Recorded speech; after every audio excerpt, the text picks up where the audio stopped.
देखिए ये हैंडल है और इस हैंडल के जस्ट नीचे एक मेटल का रिंग लगा होता है। ये मेटल का रिंग वाले को अपन बोलते हैं फेरुले, फेरुल। और इस फेरुल का काम होता है कि हैंडल के नीचे ये जो टैंग है इंटर करता है, और जब ये इंटर करता है तो हैंडल डैमेज ना हो जाए, इसके लिए अपन लगा देते हैं ये फारूल लगा देते हैं।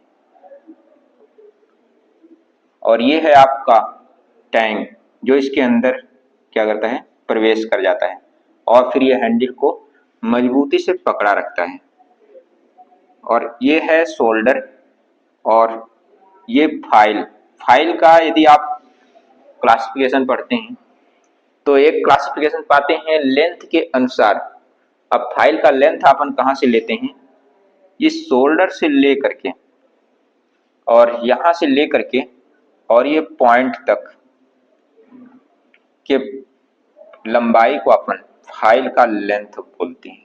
यहाँ से ले करके और ये पूरा इस भाग को अपन बोलते हैं फाइल की लंबाई। दूसरा है आप फाइल का जो शेप होता है वो यहाँ से यहाँ तक भरपूर समानांतर रहता है, बट इधर पॉइंट की तरफ एक बटे 3 भाग टेपर मोटाई में भी रहता है और चौड़ाई में भी रहता है। और यहाँ पर ये पार्ट बना हुआ है आपका पॉइंट, और इसको बोलते हैं एज, किनारा। अब ये दांतें आपका ये सिंगल दांतें दिख रहे हैं और इसका जो एंगल होता है वो होता है आपका 60 डिग्री। जब सिंगल दांतें कटे होते हैं तो उसमें दांतों का जो एंगल होता है, झुकाव होता है, वो रहता है 60 डिग्री। और यही फाइल यदि डबल टीथ यहाँ पर इस प्रकार का भी कटे हों तो इसको बोलते हैं डबल कट, और इसका एंगल हो जाता है, एक अपकट होता है, दूसरा ओवर कट रहता है।